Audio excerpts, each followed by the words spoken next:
Oke, kita ketemu lagi. Jadi di 2 videoku sebelumnya, mungkin aku kedengerannya kayak sangat menyudutkan orang-orang brand lah ya. Nah, kali ini aku pengen jadi penyokong brand. Berhubung siapa tahu ya kan, pada PT, terus aku di blacklist. Ya, nggak segitunya juga sih.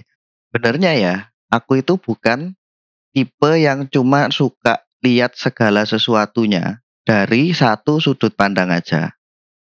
Aku itu seringkali memang memaksa diri untuk melihat semua hal dari beberapa perspektif.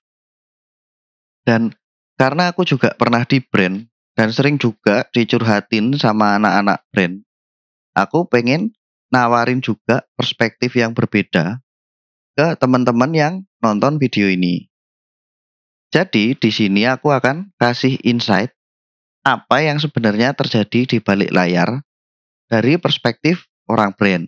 Dan aku juga akan bahas contoh dua behavior dari reviewer atau media yang dalam tanda kutip nyebelin buat orang-orang brand. Karena kayaknya bakal panjang, kita langsung mulai aja ya. Pertama, yang aku pengen bahas adalah soal barang sampel buat media. Karena aku tahu ini salah satu masalah yang sering diributin. Nah, satu hal yang mungkin belum banyak orang-orang tahu, termasuk orang dari media, reviewer, influencer, dan kawan-kawannya itulah, adalah status dan ketersediaan barang sampelnya yang tergantung brand atau jenis produknya. Misalnya, handphone sama laptop itu jelas beda jumlah barang sampelnya, ya stoknya gitu ya. Apalagi hardware buat desktop PC. Sampel produk peripheral PC itu juga beda lagi jumlahnya. Nah, brand luar dengan brand lokal itu juga jadi beda kalau kita ngomong status dan jumlah barang sampelnya. Nah, status barang yang direview itu juga bisa beda-beda. Bisa aja barang review itu barang brand atau prinsipal sebutannya. Atau itu barangnya distributor. Tapi ada satu poin penting yang perlu dicatat yang berlaku buat semua brand. Poin pentingnya adalah barang sampel buat review dan barang jualan itu beda. Biasanya. Sebelum salah kaprah, beda ini bukan berarti beda kualitas ya. Misalnya barang review lebih bagus dari barang jualan atau kebalikannya. Ya mungkin di luar ada yang gitu tapi di Indo setauku tidak berlaku. Tapi beda yang aku maksud di sini adalah soal stok dan hitung-hitungan budgetnya. Ya pembukuannya gitu-gitulah ya. Nah, yang biasanya jadi masalah dengan reviewer dan media, target review barang itu seringnya jumlahnya lebih banyak dari stok barang sampelnya. Apalagi di zaman sekarang, jumlah media, influencer atau reviewernya juga banyak banget ya kan.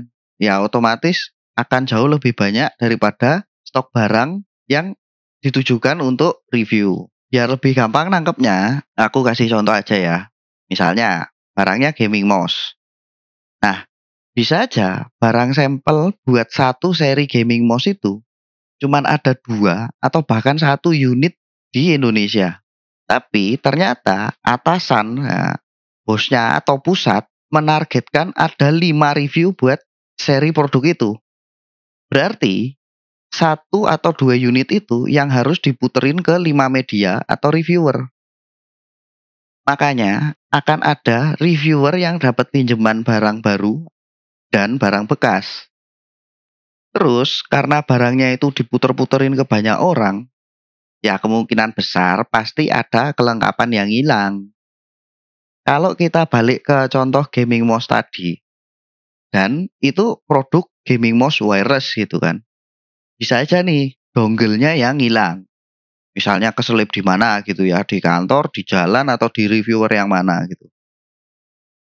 Jangankan barang review ya, aku yakin mayoritas orang itu pasti pernah ngalamin charger HP-nya hilang atau ketinggalan di mana gitu. Makanya kelengkapan produk yang hilang ini ya kemungkinannya memang gede banget. Soalnya ya produk-produk itu kan memang tidak didesain buat pindah tangan ke berbagai orang setiap bulan gitu kan. Behavior usernya kan emang nggak gitu. Contoh ya, kalau teman-teman di sini punya mouse ya kan, kan ya nggak setiap bulan mouse itu muter-muter dipinjemin ke beda-beda orang juga kan. Ini contoh masih mouse yang sebenarnya gampang instalasinya dan memang gampang dibawa-bawa. Kalau kayak CPU cooler atau motherboard ya kan, ya kebanyakan user kan cuman pasang sekali, ya ya udah bakalan nempel terus di dalam casing sampai barangnya itu mati ya atau diganti ya kan. Terus kalau misalnya dongle mouse-nya hilang, tapi ternyata reviewnya belum tercapai, gimana? Ya kalau emang harus 5 review dan baru di review ketiga mouse atau dongle-nya hilang, ya otomatis si brand harus keluarin duit lagi dari budget marketing buat beli mouse baru dari distributor. Nah, ya ini harus beli ya, nggak bisa cuman minta. Karena kan distributor juga punya barang itu beli dari pusatnya, dari Taiwan misalnya. Atau kalaupun itu misalnya barangnya distributor atau ini brand lokal, ya tetap aja harus potong budget marketing buat bisa ambil stok dari barang jualan. Kayak tadi aku bilang stok barang review sama stok barang jualan itu ya biasanya dibedain. Walaupun ada tanda bintangnya nih. Ada juga barang bekas review gitu yang dijual ke user. Ya itu aku nggak usah bilang lah ya. Itu tadi kalau kelengkapan yang hilang memang bikin produknya jadi nggak bisa direview, ya kan? Ya dongle karena ya mouse-nya nggak bisa dipakai wireless lagi itu kan. Kalau misalnya aksesoris yang hilang itu nggak krusial banget sampai nggak bisa dipakai gitu ya, ya udah tetap kirim aja barangnya walaupun nggak lengkap daripada ya motong budget marketing. Terus kalau soal durasi peminjaman yang pendek banget dan nggak masuk akal gitu gimana? Ya ini balik lagi soal keterbatasan stok sampel dan target dari atasannya. Misalnya, dalam waktu 3 bulan, ya alias 1 kuartal, harus ada 5 review. Ya, tapi sampelnya cuma ada 1 unit. Ya otomatis nggak mungkin barangnya dipinjemin sampai 1 bulan buat cuma 1 review. Belum lagi ya, nggak jarang barang sampel yang buat review itu ya dipakai buat event atau kebutuhan lainnya. Misalnya, balik ke contoh gaming mouse tadi. Bulan ini review tetap harus jalan. Tapi nanti 2 minggu lagi akan ada event yang pakai mouse itu buat ditaruh di booth. Nah, misalnya. Ya kayak gini-gini yang bikin pusing.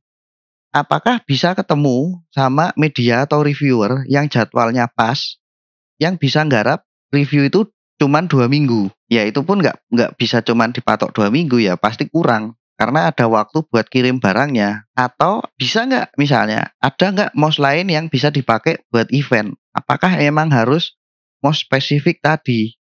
Ya sayangnya, walaupun ini problem gede ya, karena kan jadi membuat bentrok dengan kepentingan media dan reviewer. Emang ya tidak ada solusinya buat masalah keterbatasan stok sampel ini. Misalnya, masa nggak bisa stok buat review jadi dibanyakin ya? Atau misalnya sampelnya dikit ya nggak apa-apa, tapi ya itu barang memang eksklusif buat review, bukan buat event atau kepentingan lainnya. Ya solusi tadi ya nggak bisa karena keterbatasan budget marketing. Ini pun masih mendingan kalau dijawab soal keterbatasan budget. Nggak jarang ya jawabannya bahkan lebih ignorant. Ya dari dulu emang gitu. Kamu yang harus mikir dan ngikutin sistemnya. Ya buat aku sih ini jawaban ignorant ya. Karena sistem yang kurang efektif dan problematis itu ya harusnya diubah. bukan terus dipertahankan meski sudah berjalan kayak gitu sebelum-sebelumnya. Kecuali ya memang ternyata alasannya adalah keterbatasan budget. Ya setidaknya jawaban ini kan lebih jelas ya buat mengurai masalah. Tadi katanya mau jadi penyefong brand, kok sekarang jadi jelek-jelekin sistem di brand? Ya bentar dulu, ya aku kan bilang di awal tadi, aku pengen ngasih insight juga dan realita yang terjadi kayak gimana. Nah, berkaitan sama problem keterbatasan sampel buat review tadi, gak jarang juga ada behavior media atau reviewer yang mungkin bikin sebel orang-orang di brand ya kan. Ya ini maaf-maaf dulu nih ya, semoga nih anak-anak media atau reviewer nggak bete ya aku ngomong gini. Ya anggap aja ini buat evaluasi, biar kedepannya lebih baik ya kan. Ya sama lah kayak aku ngeritik di brand kemarin-kemarin ya kan. Dan yang nggak kalah penting, aku harus ngomong, kalau emang behavior yang nyebelin itu tidak dilakukan sama semua media ya. Ya ya kayak kemarin aku bilang berulang-ulang, jangan stereotyping. Nah, behavior pertama dari media atau reviewer yang bikin bete adalah soal medianya yang kadang suka PHP. PHP itu maksudnya gini, misalnya ada orang brand tanya nih ke media atau reviewer, Mas, Mbak, atau Pak, Bu, kalau aku minjemin barang ini, kira-kira bisa selesai review kapan ya? Ya ini kan nanya ya. Terus dijawab, oh bulan depan bisa selesai. Ya udah, oke, dikirim. Nah, ternyata bulan depan di follow up, Mas, reviewnya sudah kelar belum? Nah, ternyata belum selesai, ngomongnya minggu depan ya Mas. Nah, minggu depannya ternyata belum kelar juga. Terus pas di follow up kedua, jawabannya sama, minggu depan ya Mas. Ya gitu aja terus sampai kiamat ya kan. Ya kalau aku ya, kalau emang ini gratisan reviewnya, memang si brand tidak bisa menuntut deadline. Harus kelar tanggal segini ya. Tapi ya setidaknya medianya jangan kasih PHP lah. Kalau emang lagi banyak antrian atau emang nggak bisa kasih review gratis, ya fair-fairan aja gitu kan. Karena ya aku kan tadi jelasin kalau barang sampelnya itu memang sedikit dan nggak akan mungkin bisa sesuai dengan jumlah reviewer atau media yang ada sekarang.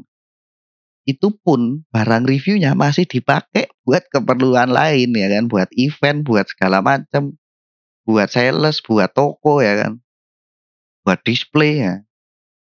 Aku dulu itu lebih suka sama media-media yang memang lebih fair. Aku dulu ketika di brand, wah aku lagi banyak antrian nih sampai 2 bulan ke depan. Atau ya ngomong aja gini kayak, wah kalau di sini review harus bayar. Nah, terus aku biasanya ngomong, oh oke ya udah, aku pinjemin ke yang lain dulu berarti ya. Atau aku coba ajuin budget dulu ya.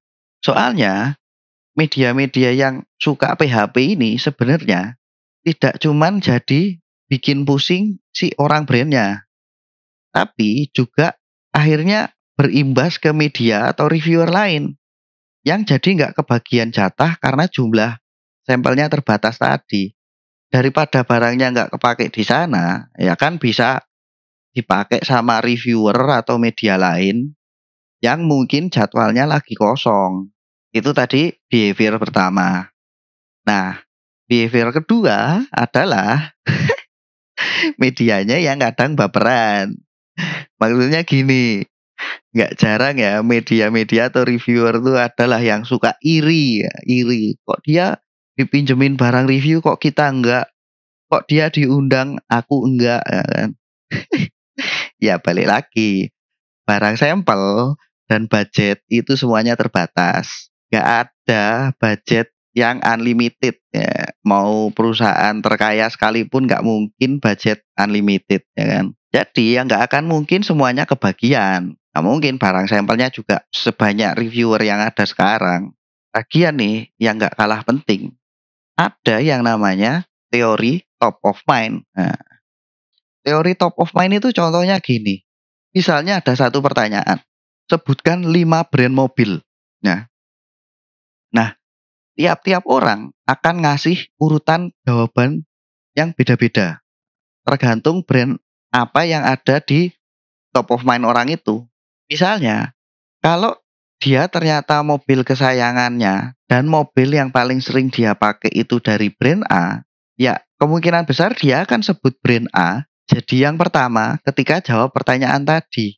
Sedangkan mungkin kalau orang lain, dia akan sebut brand B sebagai yang pertama, ya karena dia mobilnya di rumah brand B gitu kan. Teori top of mind ini yang sering dulu aku praktekin. Nih tak kasih tips ya.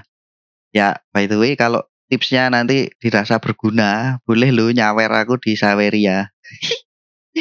Ya, linknya tak taruh di layar dan di deskripsi ya. Jadi, dulu ketika aku masih awal-awal kerja di media, aku itu sering banget main ke Mangga 2 Mall.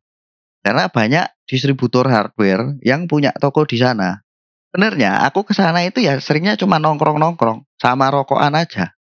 Tapi ya efeknya nih, ketika orang-orang distributor itu lagi ada produk baru, mereka kan mikir, ini produknya tak kirim kemana ya buat review? Oh, ke Yabes aja deh. Ini ya efek top of mind tadi. Ya kayak otomatis aja kepikiran aku waktu mereka butuh reviewer. Cuman gara-gara aku sering ketemu sama mereka. Terus, waktu aku masih di media dan sering datang liputan, aku itu pasti selalu nanya pas sesi Q&A. Kalau nggak ada sesi Q&A, aku ya doorstop buat interview langsung gitu kan. Tak samperin, tak datengin orangnya. Nah, salah satu tujuanku ya biar jadi top of mind itu tadi. Kalau aku setiap kali datang liputan cuman terima rilis, makan siang, terus pulang, ya nggak akan jadi top of mind ya kan. Karena kebanyakan orang-orang media ya kayak gitu sekarang. Sebenarnya memang ada faktor-faktor lain biar kita jadi top of mind. Kayak misalnya jumlah subscriber atau jumlah pembaca kita berapa. Kualitas kontennya kayak apa itu juga ngefek ya kan. Apakah tulisannya bagus, apakah editan videonya bagus ya itu ngefek. Tapi ya faktor sosial dan kedekatan personal itu ya gede banget pengaruhnya. Jadi ya idealnya nih kalau aku selalu menyarankan ya, memang sebisa mungkin dikejar semuanya. Kalau memang mau beneran jadi top of mind. Makanya ya sampai sekarang bisnis itu masuknya ilmu sosial, ya kan? Bukan ilmu eksak kayak matematika, fisika dan teman-temannya itu ya. Apalagi ya aku juga pernah di brand. Aku tahu workloadnya gilanya itu kayak apa ya. Ya makanya nggak bisa banget kalau medianya cuman maunya pasif atau nunggu-nunggu aja. Makanya media atau reviewer yang punya tim itu sebenarnya punya advantage ya kan untuk bisa deketin banyak brand dalam waktu yang lebih cepat. Nah, kalau sampai timnya nggak aktif, nah, ya mungkin ada masalah ya kan, bisa dicari tahu kenapa. Ya mungkin ini jadi bahasan baru lagi ya kapan-kapan. Ya wis karena ini udah panjang, kita ketemu lagi ya di lain kesempatan. Dadah.